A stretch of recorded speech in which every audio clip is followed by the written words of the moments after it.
வணக்கம் ஃப்ரெண்ட்ஸ், வர்மா கணேஷ். இன்றைக்கி மெய்தீண்டா காலம் அல்லது மெய்தீண்டா சிகிச்சை அப்படிங்கிறது ஒரு முக்கியமான டாப்பிக்கு இன்றைக்கி சொல்ல போகிறேன்.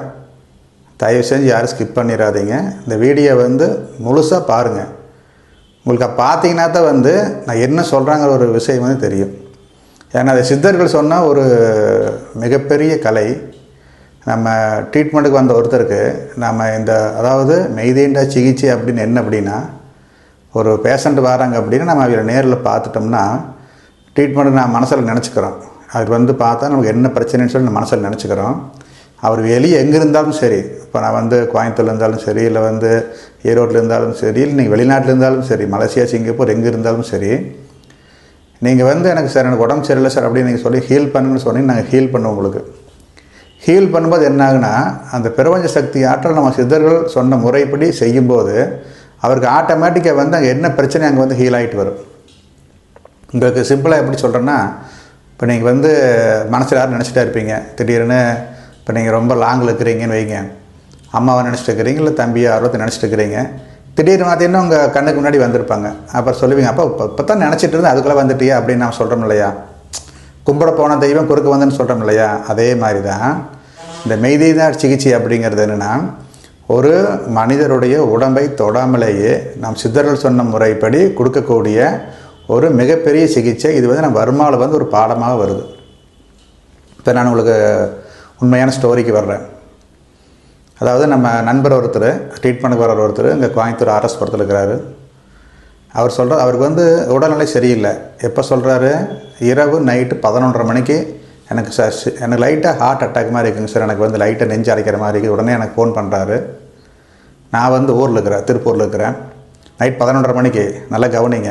அவர் இருக்கிறது கோயம்புத்தூர் ஆர்எஸ்புரம், நாம் இருக்கிறது திருப்பூரில் இருக்கிறோம். எனக்கு நைட் 11:30 மணிக்கு ஃபோன் வருது.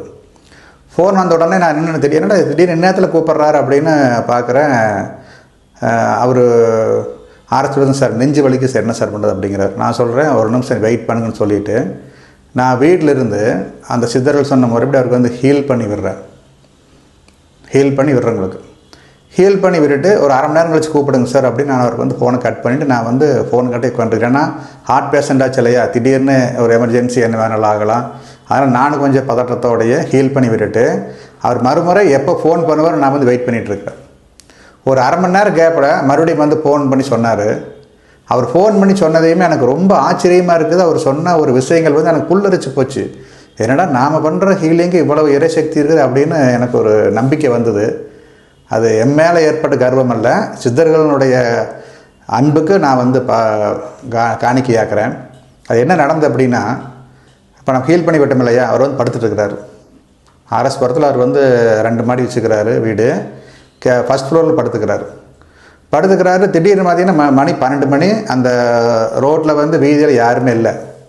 நல்ல சவுண்டு வருது. என்னடா சவுண்டு வெளியே பார்த்தோம்னா, ஒரு சித்தர் மாதிரி ஒருத்தர் குடுகுடப்புக்காரர் குடுகுடப்பு வேஷம் போட்டு, குடுகுடப்பு இல்லைங்களா, குடுகுடப்பு செய்வாங்க இல்லைங்களா, அவர் ஓம் நமச்சிவாய, ஓம் நமச்சிவாய அப்படின்னு சொல்லி சத்தம் போட்டு குடுகுடப்பு போட்டு வர்றாரு. இவர் என்னடானா பயந்துட்டு அப்படியே கதவை நீக்கிட்டு, என்னடா இன்னும் சத்தம் வருது அப்படின்னு சொல்லிட்டு 12 மணிக்காட்ட வெளியே பார்க்குறாரு. பார்த்துட்டு இவர் மேலேன்னு பார்க்குறாரு. அவர் அங்கே நின்று குடுகுடுப்பை அடிச்சுட்டு ஓம் நமச்சிவாய, ஓம் நமச்சிவாயன்னு சத்தம் போட்டுருக்கிறாரு. சத்தம் போட்டு அந்த குடுகுடுப்பக்காரரு உருவத்தில் இருக்கிற சித்தர் சொல்கிறாரு, நான் இருக்கிறேன், நீ பயப்படாத, போய் படு, நல்லா போகு அப்படிங்கிறாரு. என்ன சொல்கிறாரு, நான் இருக்கிறேன், பயப்படாத, போய் படு, நல்லா சரியாக போவோம், காலையில் நல்லா போகும்போ அப்படிங்கிறாரு. அவர் நம்ம பேஷண்ட். அவர் நம்ம மன்னூரப்பா அப்படியோட டிவோட்டி. மன்னூரப்பாவுடைய சமாதி பாலக்காடில் இருக்குது. அவருடைய இன்னொரு பூஜை பண்ணுற இடம் இங்கே நம்ம பேரூர் கட்ட மடம் ஒன்று இருக்குது. அதில் அவர் ரொம்ப தீவிர விசுவாசி. மன்னூரப்பாவுடைய விசுவாசி. அவருடைய நம்ம மிக நெருங்கிய நண்பர் கூட. அப்போது அவர் சொல்கிறார், சாமி நீங்கள் ட்ரீட்மெண்ட் கொடுத்தீங்க, எனக்கு வர்மா கொடுத்தீங்க, நீங்கள் மெய்தீண்டா சிகிச்சை கொடுத்தீங்க, ஹீல் பண்ணி விட்டீங்க, எனக்கு என்னாச்சுன்னு தெரியல. திடீர்னு பார்த்தீங்கன்னா ஒரு 12-12:30 மணிக்காட்ட ஒரு 1 மணி நேரம் கேப்பில் நான் வெளியே பார்க்குறேன், இப்படி குடுகுடுப்பு சத்தம் போடுறாரு, ஓம் நமச்சிவாயன்னு சத்தம் போடுறாரு. நல்லா இருக்குது, ஒன்றும் பிரச்சனை இல்லை, போய் பருன்னு சொல்கிறாரு. நான் மறுபடியும் போய் படுத்துட்டு ஒரு அரை மணி நேரம் கழித்து மறுபடியும் நான் எந்திரிச்சு இல்லை இருப்பாரான்னு பார்க்குறேன். அந்த ரோடு சப்ஜார காலியாக இருக்குது, யாருமே இல்லை. அப்புறம் அடுத்த நாள் போய் மிகப்பெரிய ஹாஸ்பிட்டலில் போய் செக் பண்ணி பார்க்குறேன். உங்களுக்கு அட்டாக் நேற்று வந்தது அப்படியே சரியாயிடுச்சு, நல்லா இருக்குது, இப்போ எந்த பிரச்சனையும் இல்லை அப்படின்னு சொல்லிக்கிறாங்க. அடுத்த நாள் அவர் ரொம்ப சந்தோஷமாக குடும்பத்தோட நம்ம கிளினிக் வர்றாரு. எனக்கே ரொம்ப ஆச்சரியம் போச்சு, என்னடா சித்தர்கள் இப்படியெல்லாம் நம்மளை ஒரு ஆசீர்வாதம் பண்ணுறாங்க அப்படின்னு நினச்சிட்டு பழம், தேங்காய் பழம் தட்டெல்லாம் கொண்டு வந்தார். நான் சொன்னேன், சாமி இது இறைவனுடைய செயல், நம்மக்கிட்ட எதுவும் இல்லை, மண்ணூரப்பாவது உங்களை நல்லா காப்பாற்றிருக்கிறாரு, மறுபடியும் நீங்கள் அவருக்கு நன்றி சொல்லுங்கள் அப்படின்னு நன்றி அவருக்கு சித்தர்கள் சொல்ல வச்சோம். இந்த நிகழ்ச்சி நான் ஏன் உங்களுக்கு இந்த தகவல் மூலிமா சொல்கிறோம் அப்படின்னா, நம்ம வர்ம சிகிச்சையில் மெய்தீண்டா சிகிச்சைங்கிறது ஒரு மிகப்பெரிய சப்ஜெக்டாக இருக்குது. அந்த சப்ஜெக்ட் பாருங்கள், அந்த நேரத்தில் சித்தர்கள் மூலிமா அவருக்கு எப்படி கான்டாக்டாக இருக்குது.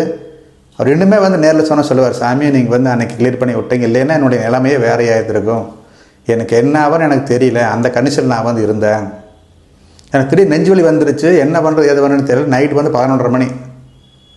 அப்போ எவ்வளோ சீரியஸாக இருக்குன்னு பாருங்கள்.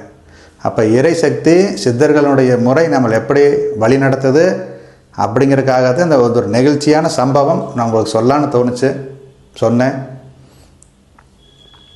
மேலும் இந்த வர்ம சிகிச்சையில் நாம் மிகச்சிறந்த நல்ல நிலையை அடைய சித்தர்களுடைய அருளும் ஆசீர்வாதம் நம்மளுக்கு எப்போதும் கிடைக்கும். நன்றி, வணக்கம்.